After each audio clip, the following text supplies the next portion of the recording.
નમસ્તે મિત્રો, હું મારવણિયા તૃષા જુનાગઢ ગુજરાતથી આજે આપના માટે એકદમ હેલ્ધી શિયાળા માટેની ખજૂરના રોલ લઈને આવી છું। એમના માટે આપણે તો એક બાઉલ જેટલો ખજૂર લીધો છે। જે પોચો ખજૂર આવે છે પાતળા ઠળિયાવાળો, એ પોચો ખજૂર લીધો છે।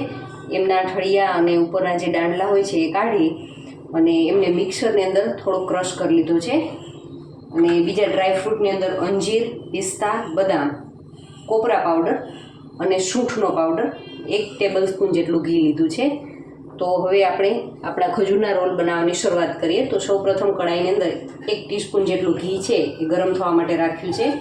હવે એમની અંદર આપણે જે બદામ અને પિસ્તા લીધા છે એમને એડ કરીશું અને એમને ધીમે ધીમે થોડા એનો કલર ચેન્જ થાય, એની ક્રિસ્પીનેસ આવે એટલે આપણે એમને રોસ્ટ કરવાના છે। તો હવે આપણે એમને રોસ્ટ કરી લઈએ। તમે જોઈ શકો છો કે ધીમે ધીમે એ રોસ્ટ થઈ રહ્યા છે। લગભગ 2 મિનિટ જેટલો સમય લાગ્યો છે એમને રોસ્ટ થતાં। હવે એમને આપણે કાઢી લઈશું અને એમને સરસ ઠંડા થવા દેવાના છે। હવે જુઓ, આપણે આપણી ચોઈસ પ્રમાણે એમના જો નાના નાના પીસીસ કરવા હોય તો એ રીતે કરી શકાય, નહીંતર મિક્સરની અંદર આપણે એમને ક્રશ પણ કરી શકીએ છીએ। હવે 1 ટેબલસ્પૂન જેટલું ઘી લઈ અને આપણો જે ખજૂર છે એ ખજૂરને આપણે એમની અંદર કડાઈમાં નાખી અને સારી રીતે આપણે એમને ગરમ કરવાનો છે। એક સરસ એમનો લોંદા જેવું, જેનો આપણે ટેક્સચર લઈ કહી શકીએ કે લોંદા શેપમાં આપણે જે લોટ બાંધ્યો હોય ને કેવું આવે ટેક્સચર, એવું ટેક્સચર આમનું આવવું જોઈએ। ત્યાં સુધી આપણે એને ધીમા તાપ ઉપર એમને ગરમ કરવાનો છે। હવે આપણે એમને થવા દઈએ ત્યાં સુધીમાં આપણું ડ્રાયફ્રૂટ છે એ પણ ઠંડુ થઈ જશે અને આમને ધીમે ધીમે હલાવતા રહેવાનું છે અને એકદમ કિનારીઓ પરથી ઘી છૂટું પડવા લાગે ત્યાં સુધી આપણે એમને ગરમ કરવાનું છે।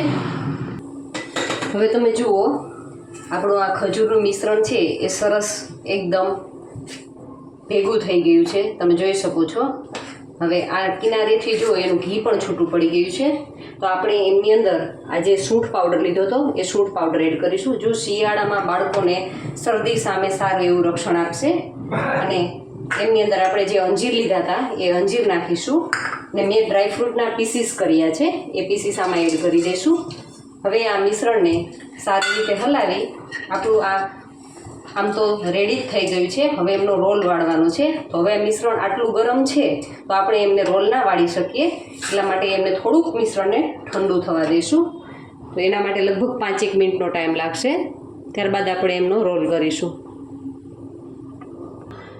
જુઓ, હવે આપણું આ મિશ્રણ છે એકદમ સરસ ઠંડુ થઈ ગયું છે।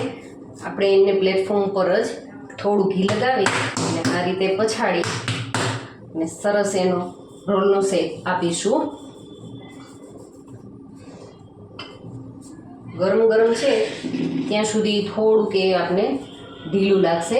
આપણે એવું લાગે કે આનો રોલ છે, રોલ તો સરસ થઈ જશે પણ કદાચ એના પીસીસ કરવામાં થોડુંક લાગે આપણને, તો ફ્રીઝરમાં એમને લગભગ 5 થી 7 મિનિટ માટે સેટ થવા માટે રાખી દેવાનું છે। હવે આપણે જે કોપરાનું છીણ લીધું હતું એને આપણે અહીંયા આ રીતે પ્લેટફોર્મ પર સ્પ્રિંકલ કરી એની ઉપર જ આપણો જે રોલ છે એને આ રીતે ફેરવી લેશું, જેથી કરીને સરસ એનું કોટિંગ છે આપણા ખજૂરના રોલની ઉપર થઈ જશે અને આપણો આ રોલ છે આમ તો તૈયાર થઈ જ ગયો છે। હવે એમના થોડી વાર સેટ થઈ જાય, ફ્રીઝરની અંદર 5-7 મિનિટ માટે રાખી સેટ થઈ જાય પછી આપણે એમના પીસીસ કરીશું। હવે જુઓ, આપણો ખજૂરનો રોલ છે એ એકદમ સરસ સેટ થઈ ગયો છે। તો આપણે એને આ રીતે કટિંગ કરી લેશું ચપ્પાની મદદથી। તમે જોઈ શકો છો ખૂબ જ સરસ પીસ થાય છે એમના। આ રીતે બધા પીસ કરી અને આપણે એમને સર્વિંગ પ્લેટની અંદર સર્વ કરીશું।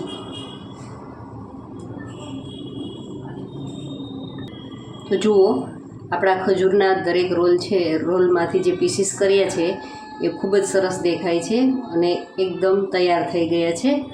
જો મિત્રો તમને મારો વિડીયો ગમતો હોય તો લાઇક, શેર અને સબસ્ક્રાઈબ જરૂરથી કરજો અને જે બેલ આઇકન આવે છે એમને પ્રેસ કરજો, જેથી કરીને મારા નવા વિડીયોની નોટિફિકેશન મળતી રહે। Thank you for watching.